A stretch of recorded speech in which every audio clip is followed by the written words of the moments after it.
So, hello to everybody and welcome to our presentation today. As I said, I know people are joining us from many different parts of the world where it's early in the morning, like in New Zealand and in Australia, and maybe later in the evening here in Europe, and early in the morning again for a different day as it is in the United States. So you're all more than welcome, and it's fantastic to see everybody here for the first of our presentations from the FIAP Academy online events for this year, 2023. And this evening, we're really pleased to be joined by Harold Davies, who is coming to us from California. Harold is going to give us a presentation called Photographing Flowers for Transparency. And before I do anything more, I am now going to ask Reha to mute everybody so that we don't have any strange noises coming on in the background. So Reha, if you could do that, please. Thank you very much, Reha. And as we go through this evening, if you have any questions for Harold, please send them to me in the chat facility, and I will see them coming here, and then I can ask the questions from Harold. So we welcome Harold. Harold Davies is an artist, a photographer, an educator, and a best-selling author of many books, including Photographing Flowers, which was published by Focal Press. And it was called the most comprehensive guide to flower photography ever written, and Rangefinder magazine said that.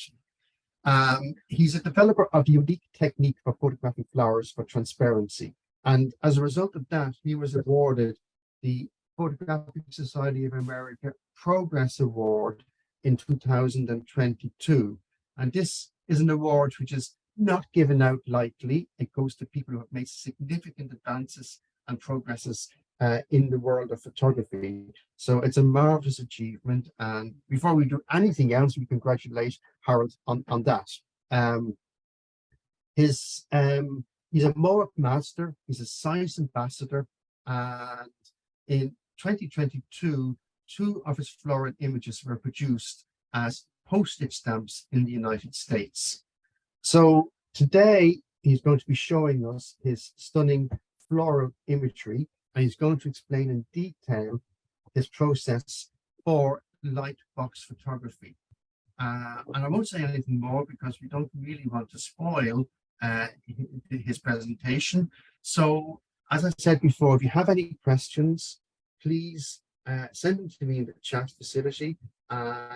Sit back and enjoy the presentation, which we are going to have now from Harold. So Harold, I'll stop talking and I'll hand over to you. You're more than welcome. It's brilliant to have you here. Thank you very much, Paul. Give me a second, people, while I share my screen.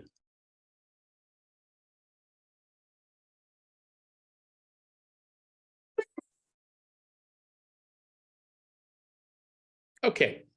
So hi, everyone. It's so wonderful to see everyone from all over the world. It's really a fantastic thing. There's some things about the modern world that may not be so great, but the ability to do this is just wonderful. Thank you, Paul, for the introduction.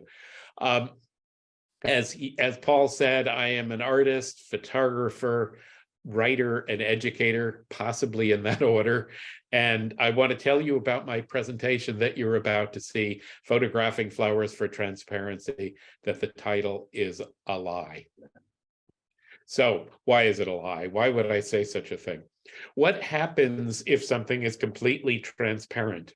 That means you cannot see it. So that's not what we want to do in photography. We want to be able to see things, hopefully beautiful things, interesting things. So really, what I should have called my work is Photographing Flowers for Translucency. When something is translucent, it's partly transparent, like the areas right around the core of the anemone flower that you see in this opening slide. With that out of the way, let's move on. My most recent book is called Composition in Photography. It's available from Rocky Nook. I'll have a little more information about that at the end of the presentation. And another book that I wrote is called Creative Garden Photography. I have the table of contents here to show the breadth of techniques that are in this book, which include a fair amount about the kind of work that you'll see starting on the right-hand column there with the art of transparency. I also wrote Creative Black and White, and this is the book that Paul mentioned from Focal Press, Photographing Flowers. Some of my other books. This is a boxed set that the United States Post Office did of my work this year from the postage stamps that they reproduced, the Forever Tulip stamp and the sunflower bouquet on the left. And this is the image that it's used as the tulip stamp, a light box panorama. Here is the sunflower bouquet image that was used on that postage stamp. And well, since I don't like to toot my own horn too much, here are a few things that other people have said about me. And enough about me. What about this presentation? So here's the table of contents, really. Why do it? What's this about? Well, I'll get to that in a minute. Who is your mama? What I mean by that is when you have a pixel, a digital pixel, you don't really know where it comes from. It could come from a camera. It could come from a digital paintbrush. It could come from a scanner. There are all kinds of possibilities. When you mix and match some of these sources, you really forget where something was derived from. Life is an illusion. Well, as the great painters of the Renaissance and since have shown us, the way you create three-dimensionality and lightness and darkness as an image is by using contrasts of colors and shapes. And really, what we're talking about are optical illusions. I'll talk more about that as we go along. So the key part of any photograph is really the idea in the photograph and the vision of the photographer. It's not about the equipment and technique.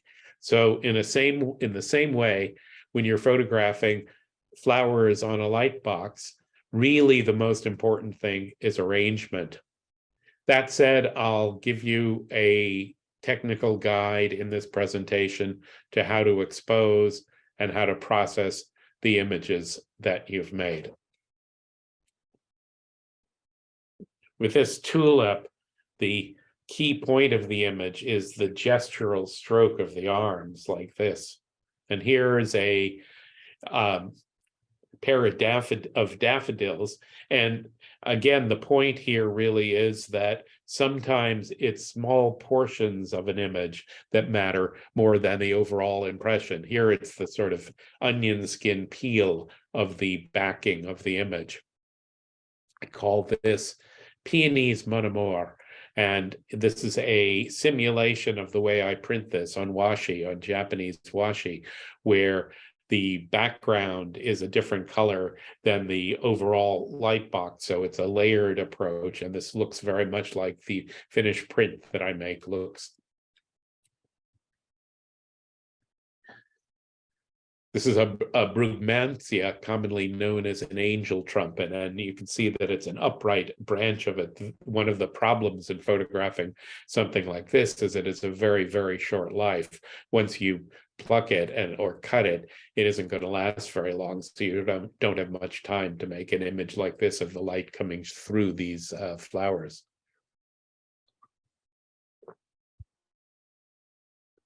A fair amount of the images, like these so-called 2-week irises here, called 2-week irises because they bloom every 2 weeks, are that I make have a background that is put into the image digitally after I photographed it on the light box. And later on in this presentation, I'll give you an idea about how to go about doing that. Here are some nice tulips on a background. The point of this image of Papaveroias, corn poppies, is the gestural look of the poppies and how they go like this. So when you arrange an image, even if it's on a flat surface, part of the idea should be able should be to try to make it seem like I have a sense of motion and of moving. These are Cymbidium orchids that I grow myself. I should say that a great many of the flowers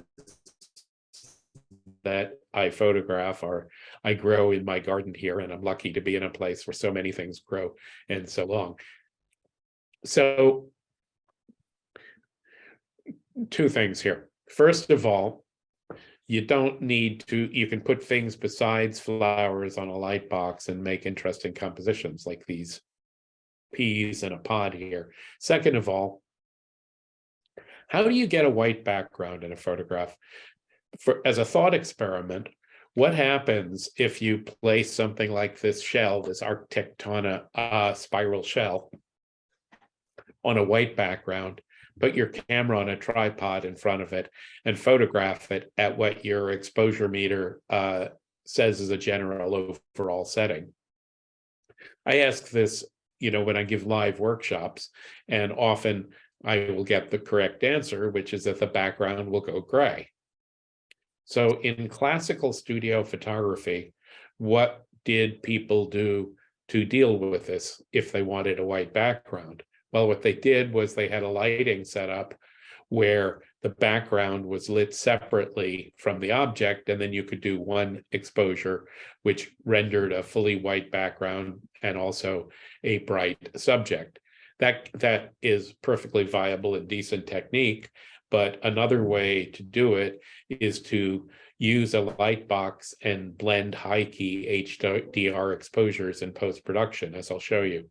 And then so this is a backlit technique that gets you essentially a single nice exposure.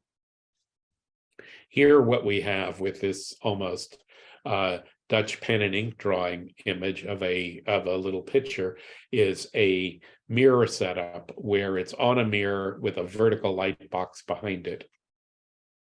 And this one and the next one are Photoshop gone wild, basically. So with those past images, what I did was I photographed them in pieces on a light box and then blended them in a long session. With something like this image of a butterfly, it started as a light box image, and then I used LAB, L channel, and A and B channel inversions to create the full image. And the same thing with this dragonfly. This is one butterfly photographed once with various channel operations to create the illusion of it flying off a dark surface. I do like to point out to people that you don't necessarily need a fancy camera to create lightbox images. These two were done with my iPhone. It's perfectly fine to do that. Who is your mama? So one of the techniques I often like to do is to use a L channel inversion of a lightbox image to create a black background. So if I go back for a second, this is the image that was photographed on white, and then here's the L channel inversion so that it's photographed on black. And similarly here with these dahlias, and I'll have more about this image later, it was photographed on a white background. Then here is a piece of paper scanned as a background, and then here it is with a texture overlaid on top. Well, if you look at the petals of this Magnolia stellata, star magnolia, you'll see that if you analyze this just from the point of view of colors and darkness, rather than looking at it as the beautiful flower petals that it is, you'll notice that the way you create a sense of translucency or transparency is by exaggerating the dark and the light. So if you paint in with a white paintbrush over the petals surrounding the stems, you'll get a sense, like in this image, of a greater contrast between the stems and the petals, creating a sense that you're looking through the petals. This comes down to the concept of chiaroscuro, and I quote here from Walter Isaacson's biography of Leonardo da Vinci. Chiaroscuro, from the Italian for light dark, is the use of contrast of light and shadow as a modeling technique for achieving the illusion of plasticity and three-dimensional volume in a two-dimensional drawing or painting. Manifestly, a photograph is two-dimensional, and it's a two-dimensional rendering of three-dimensional volume. So the technique for creating a sense of translucency in the stem here behind the Magnolia stellata petals is a use of chiaroscuro. And that's done with a digital paintbrush as opposed to the camera. With this image of a cherry branch here on a white background, the cherry branch is sitting upright in a vase, and a few feet behind it is the light box sitting upright with a moderate telephoto lens to compress the distance between the subject and the background.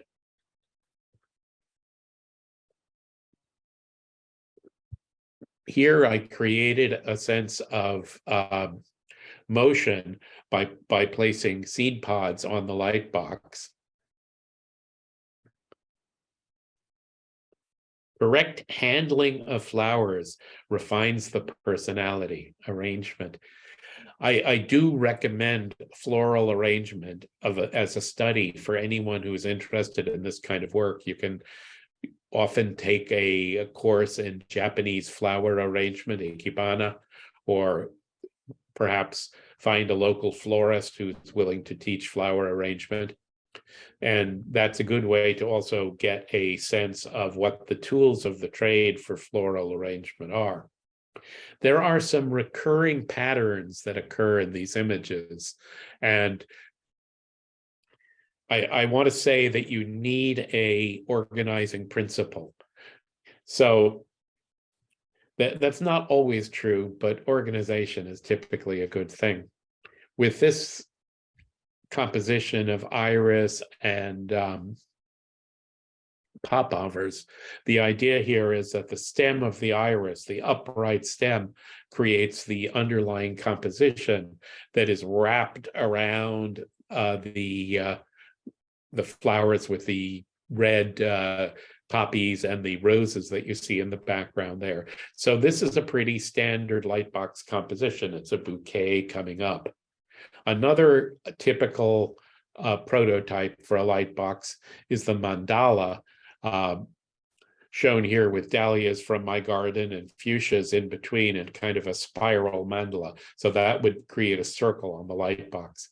Here's another mandala that is actually not flowers, it's slices of root vegetables with pebbles going around it in spirals.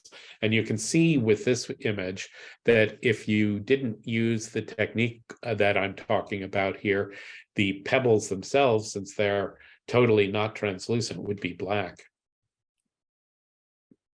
Here's a photograph of a setup that I used with a panoramic image on the lightbox. This is panoramic because it had to be shot in multiple frames to get it at high resolution, and then the frames are blended in post-production, and the resulting image. This thistle here is a quite big thing, and it hurts the ones you love. Even wearing tough gardening gloves, it cut me and so on, but it was really a worthwhile subject. I enjoyed it. And it shows that this kind of technique works even when your image is not fully translucent. Here's a classic bouquet going up like this. And too many tulips are not enough. Here's a party of tulips.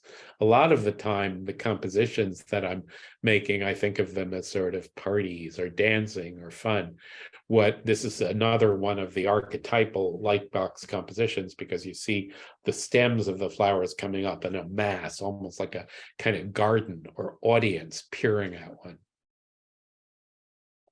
So this is a abstract kind of composition where what I did was I masked the petals of the hydrangeas. The paler flowers in the background are hydrangea petals. And part of the job here that you have to do when you make an image like this is to cut off the petals and carefully. And it's good to have a bunch of kids in your house because you can set them to jobs like this, because it's a little bit much for one photographer. So I like to pose the thought question about this Magnolia stellata image. What's not lifelike about this image? Think about it for a second. How often do you see a flowering bush with most of the flowers pointing at you? Never. So to make a composition like this, what I did was I cut the Magnolia stellata from a neighbor's specimen, brought it back, and then I cut it up, I dissected it, and on the light box, I reconstructed it with the blossoms facing the camera. Here's a clematis from my garden. This is an example here of a nice example of a L-channel inversion, where it was these poppies were photographed like this, and then I just did a quick LAB inversion to create that image. So here is the cheat sheet of how to expose for one of these images.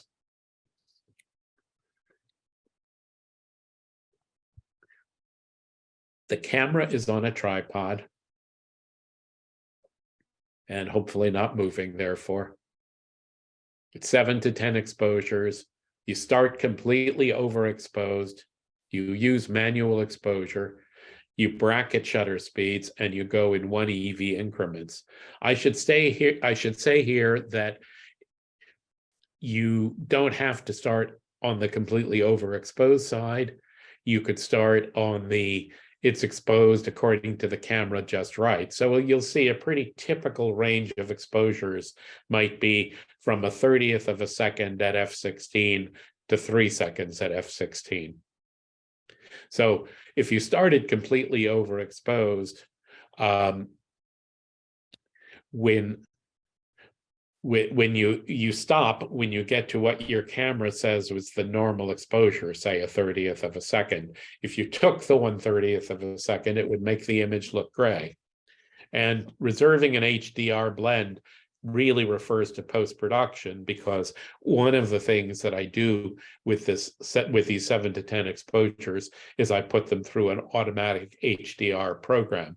The basic process, as we'll see, is manual HDR processing via layers and blending modes, but you can also use a bit of a reserved HDR blend on top of that. I'm going to pause here for a second and ask Paul if there are any questions about exposing before I move on that come in here. Nothing has been sent in yet, Harold. Okay, let's go on then. Okay, be like that. So an exposure histogram, a histogram is simply a bar graph of values. An exposure histogram is a bar graph of the values that are in front of your camera. If you had a exposure histogram and you were in a totally dark room, well, you'd have something that looks like the one on top here, except actually it would be more over to that side. Similarly, if you were photographing, up into a really bright sunny thing, it would be way over to the right. Okay, there's this idea that the ideal histogram is a parabola like this, but that's really not true. What it really should be is whatever the light is in front of you. The point of this diagram and the point of bringing up exposure histograms at all is all you care about for high key photography is the exposures that are to the right of the median. Nothing else matters. You can throw away the rest. So I showed some versions of this dahlia before.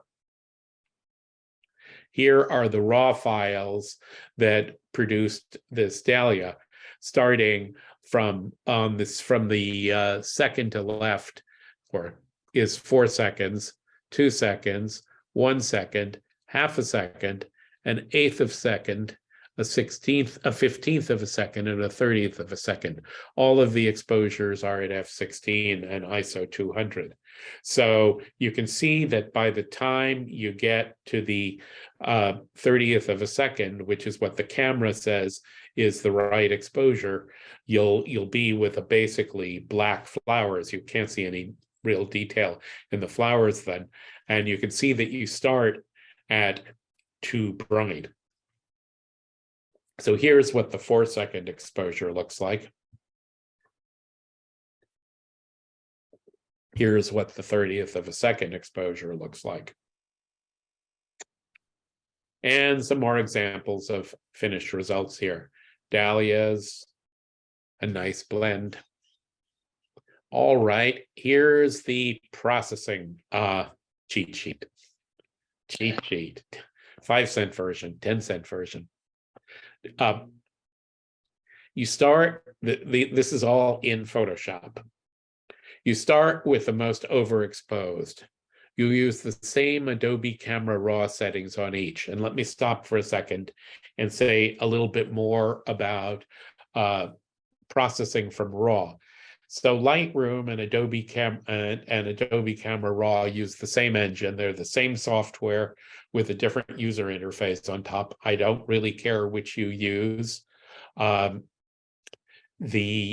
You could also use Capture One. There's some other raw engines out there. For the point of this process, it really doesn't matter which you use. The point really is that you're taking these 7 or 8 images or 10, however many you've made, and you're combining them manually, like the third bullet point there. Add darker images with layering, layer masks, and the brush tool. Then remember the reserved HDR that I mentioned. Sometimes I add a bit of a reserved HDR blend at the top of the stack to add punch, particularly in areas like the center of a flower.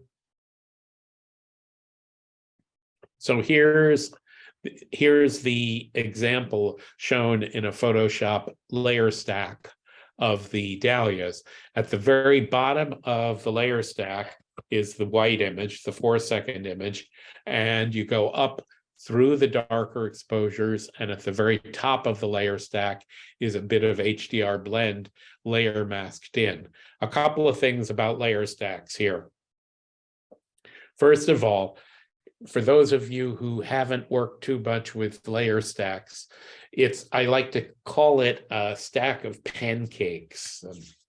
Maybe that's pancakes is maybe an American term, but anyhow, when you're looking down on the thing, if the top layer is 100% in normal blending mode, all you see is the top of the pancake, say with a bit of butter and maple syrup to be even more American. But if you shift the kind of blending mode or the opacity, then you see down through the layer. The other thing is that a layer stack is a bit like a wedding cake. So the lower down in the layer stack you are, the greater translucency you allow through it, the thicker the stack is, just like a wedding cake, and like some buildings where the floor above the entrance has much taller ceilings than the next floor. So that's a good way to think of a layer stack. And here's some more examples of clematis and papaver. This one is the panoramic view that was used on the front of my Creative Garden photography book. I call this one Salutation to the Sun because of the upright calla lilies. So another kind of pattern, harder to pull off in some ways. I call this one Into the Vortex of the Universe, but it's really underlying it, there's an orderly structure of cross-hatching, but from the top, it looks like it's a pretty wild composition. Another panorama. A bunch of these images like this one were I photographed them when we were stuck in place in 2020. So that was a pretty productive year for me. Everything closed down, and what I started doing was enjoying my garden. So you can't travel, well, you travel at home, right?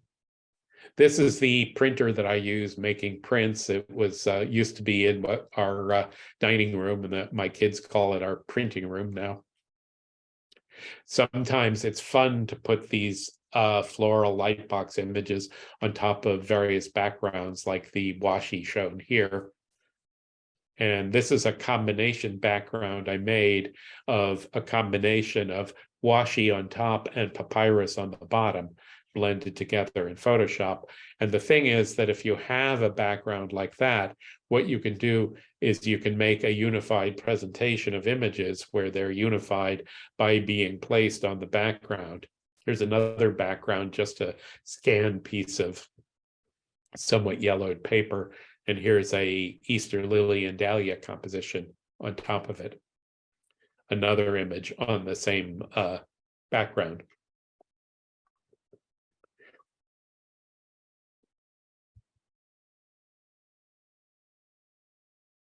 Spiral composition, another archetypal form. Here's one where what I did was I put a sort of anomalous image in the center of this mandala, a starfish with the petals around it. And I called this one Paul Clay and Wabi Sabi's Garden, because I was thinking of Paul, the painter, Paul Clay's compositions as I made it, and Wabi Sabi, the idea that there's beauty in decay, is shown in the flowers that are here below the butterfly. Another kind of composition with the contrast, the complementary contrast between the orangey yellow petals and the blue Nemesia petals. This one used, again, a wabi-sabi combination, but I also use food color here to emphasize the color of the petals. And a upright, another pandemic composition, an upright bouquet composition with dahlias, and then the fuchsias coming off it like shooting stars. Sometimes the coolest thing is to see something gestural in a small thing. Like I think of this dried tulip petal as a kicking dancer, or this here. This was like a spider flower. We have a honeysuckle blossom. So masses of tulips like this, you can create an effect that's basically like stained glass on the light box. And to anthropomorphize, make flowers seem like they're people, is one of the funnest things to do with these light box compositions. So these two tulips, these two popovers here, poppies, are very much interacting with the way the stems come together. And oh, will you have a dance with me?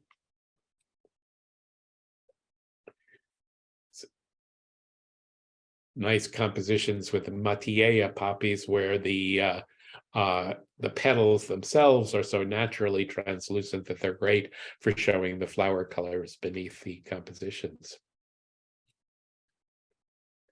And a stained glass effect in a bouquet upright composition with the masses of flowers in the garden there.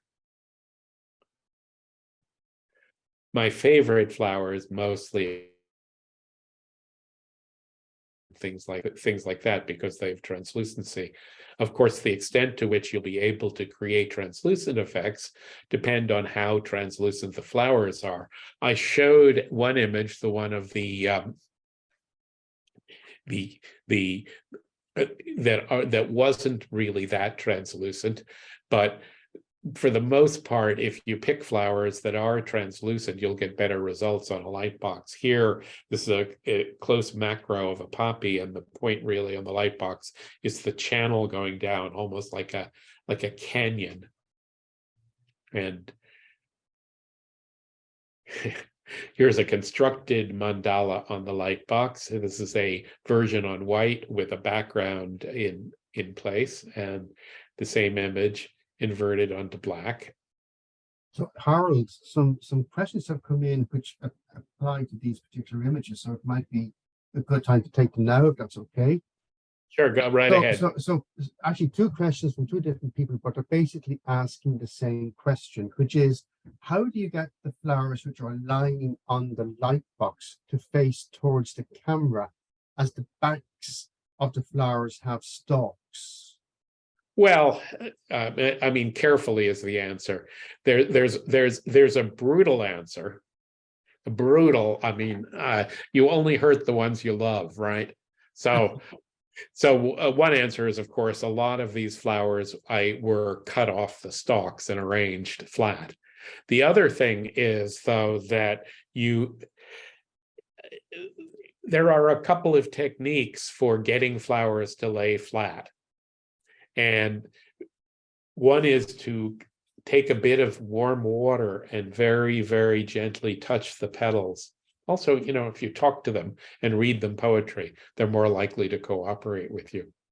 Seriously, some of these images are flat petals on the light box. Others that I've shown are not exactly. The point as an image maker is to create an illusion that for the viewer, because a photograph is a conversation between a viewer and a photographer. And the point is to create an illusion that's an attractive illusion in some way. But, of course, flowers by their very nature, once they're cut, are ephemeral. They don't live forever. And of course, many of these are cut flowers, and many of the petals, for example, this image we're looking at, all the petals here were plucked, without exception. Okay, thank you. So an example here of a flower that is not very translucent are these rose petals. They still can work on a light box, but you don't see through them. Here, on the other hand, you do see through this, and it's pretty cool. This clematis also is a very nice translucent flower. We have something here that is not just a light box image, if there's any just about it. This is what my collaborator and I call a fusion X-ray, because it's 50% a light box image and 50% a conventional X-ray using medical X-ray equipment combined in alignment. And the same thing with this sunflower. It's partly a light box image and partly an X-ray.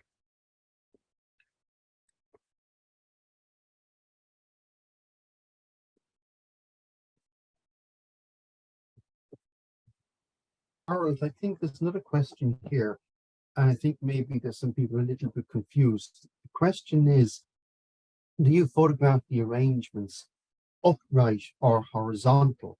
So I think the answer is that you have them all lying on top of the light box, and the light box is then on the table or on the floor or someplace like that. Is that correct? Well, that's Paul, that's mostly correct. I mean, some of the images that I've shown are in fact upright, like the thistle or the cherry branch or that Dutch vase image. So an image like the one that's on the screen right now is flat on the light box.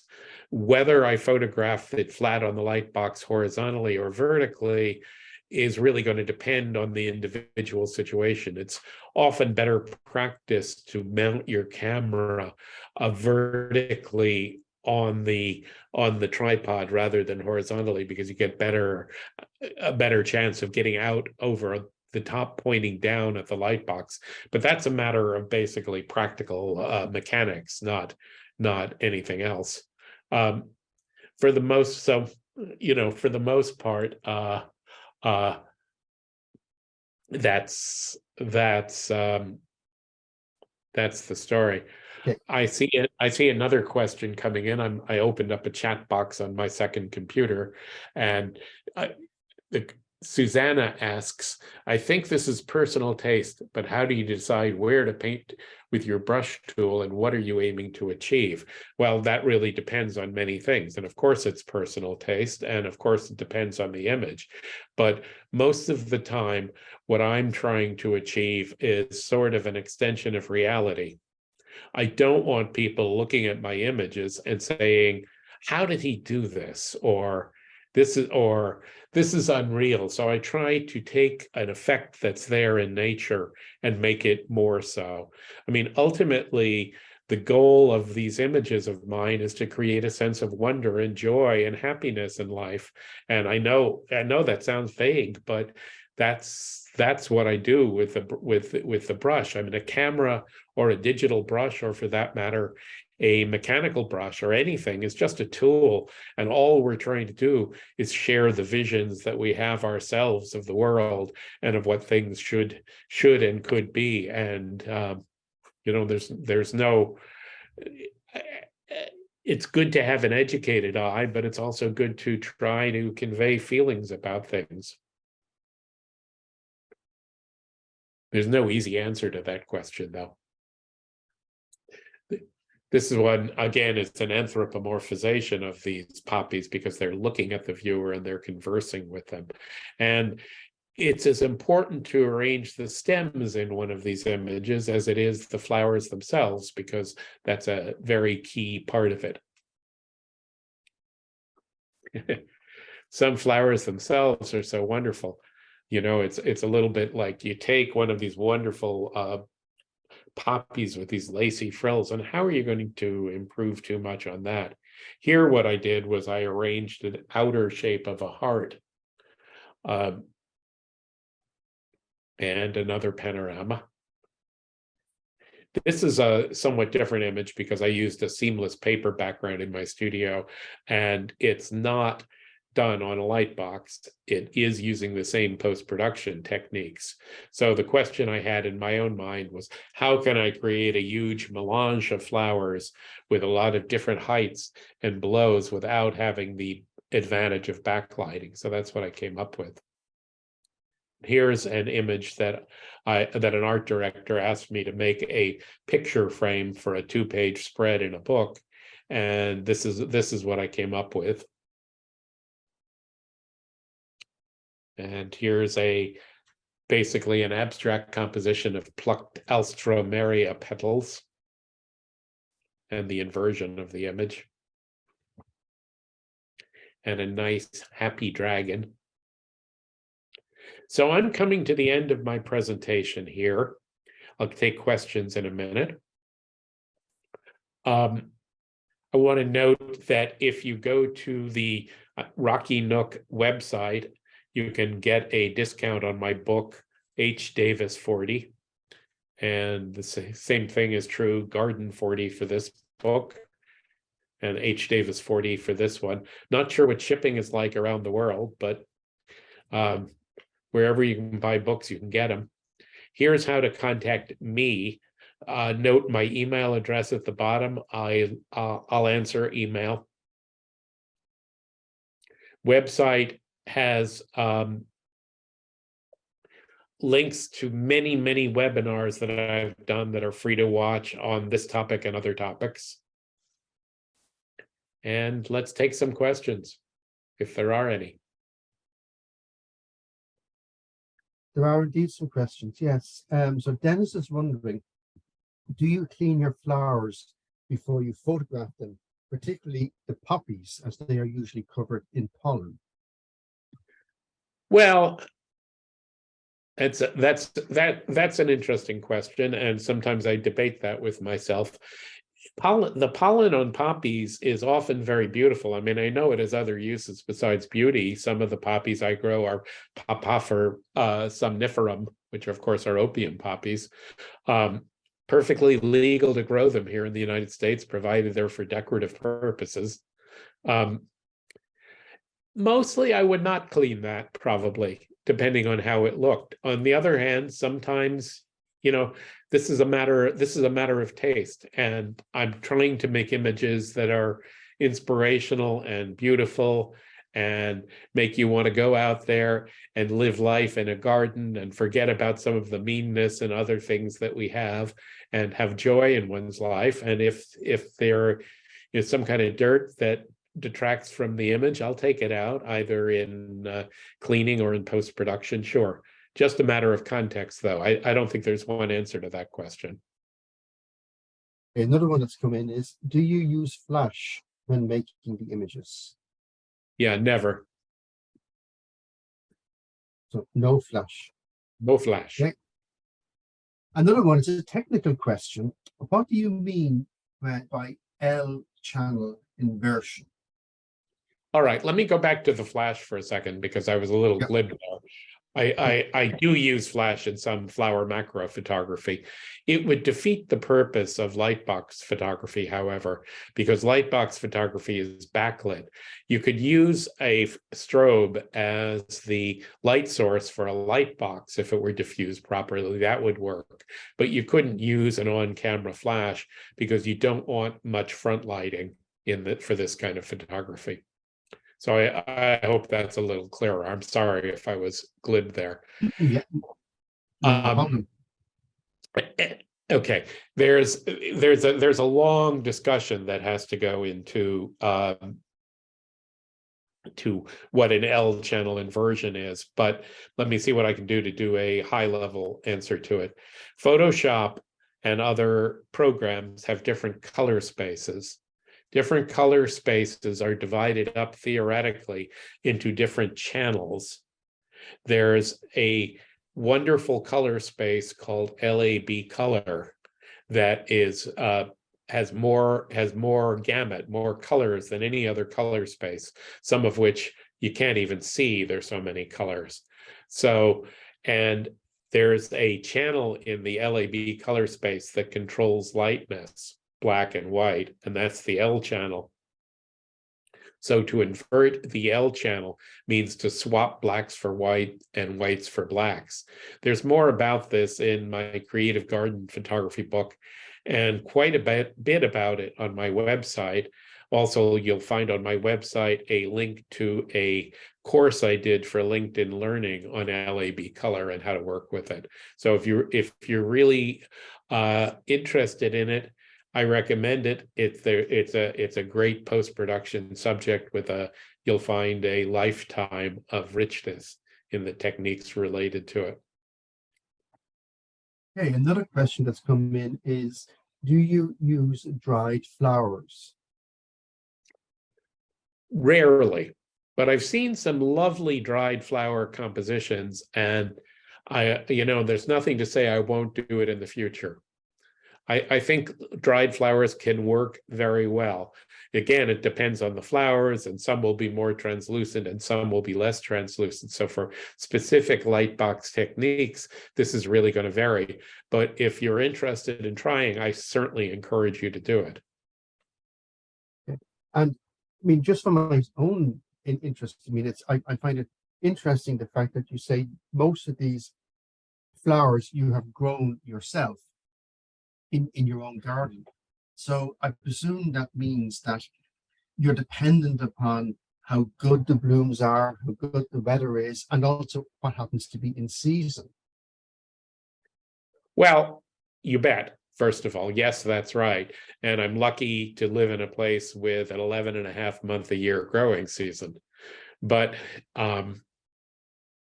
I do sometimes supplement with flowers I get at a local supermarket. I mean, I'm not what's the word? I'm not snobby about where my flowers come from. The truth, though, is that the most translucent flowers, things like poppies, you're not going to be able to buy those from a florist. And they stay open and a nice bloom a really short amount of time, certainly less than a day. So yes, you really have to grow them. And yes, like many things that come from life, you are dependent on what life serves you up and deals you. And there's a time for everything. For everything, there is a season. Mm-hmm. Another question is, can you photograph mushrooms? Well, I have never photographed mushrooms on a light box. I have in the wild an occasional Amanita muscara or something that I've come across, but I would think you could. However, they're not a very naturally translucent subject unless you slice them thin. And I don't know if the person was talking about slicing them or not. Unsliced, I think you'd have a problem because mostly you just get silhouettes. But try it. Yeah. I mean, that's going to be my answer to a lot of things in photography. It's such a wonderful field because you go out and try it and see. Who am I to say whether something's going to work or not? One of the things I love about giving workshops is people try things that I never would have thought of doing, and it's a lot of fun to see. There's no limit to what you can do. Mushrooms, go for it. Some people are asking if you could let us know again, please, about the discount codes for your books. Let me back up for a second. Yes, please. So H Davis 40, and then Garden 40. And this is at the publisher Rocky Nook. You can also buy my books from Amazon or any place books are sold. And, depending where in the world you are, that might be better for shipping. I'm not sure. So for those of us here in Europe, it might be better to check Amazon in UK or in Germany or in France, just to see what happens. Certainly what I suspect. I should perhaps also say that my books have been translated into many languages. So there is a French version of this book, for example. And there's an Italian version of composition and photography. There are German versions of several of them. Thank you. Eamon is asking a question, which is, have you explored the translucence of green foliage? Well, I have, in the sense that many of the images that I've made have a lot of foliage in them. As I said in one of the with one of the slides, that the stems and the foliage are as important as the flowers. The answer is yeah, sure. I mean, foliage can be very translucent and very beautiful, but I'm wary of monochromatic flower images. So if if it's going to be a lot of foliage, you might want to present it as a monochromatic image and convert it to black and white, something to think about. But sure, why not? So I don't know if anybody has any other questions. If you have, please do send them in on the chat, or if you want to, please just unmute yourself and ask the question. Yeah, one was just saying, oh, there we go. So Anya was asking if you could show the page with your email, and there it is. So just to remind everybody that we have been recording this presentation, and the recording will be made available onto the FIAP YouTube channel, and there will be a link from the FIAP website to that. It'll probably take another 2 or 3 weeks before it's there, but in a few weeks' time you can check it and you can play this back as often as you want to. And I know there has been quite a lot of information that Harold has given us this evening. Let me add to that I do have, I think, almost a dozen hour-long webinars on this topic that are free, that are linked on my website. If you forget my website or my email address, just put my name into Google, look for the photographer that's going to come up pretty quickly. And there's a contact page there. There's also a page linking to a lot of my educational materials, courses, webinars, all kinds of things. I also have a blog. I've been blogging about photography since 2005. That is an unbelievable number. I can't believe how many entries it is by now, probably something like 5 a month average. And so some of it is, about me and not all that interesting maybe, but some of it's technical too. So I like to hear from people. Don't hesitate. And thank you very much, Paul and Joanne and everyone. And I hope, be well, do good photography. It's a lot better than a lot of things people can do. Let's put it that way. It's certainly true.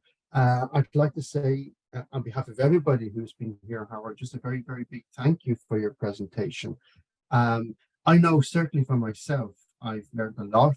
It's opened my eyes to a new field of photography, and it has certainly been very inspirational. And I think a lot of people who are here today have found that.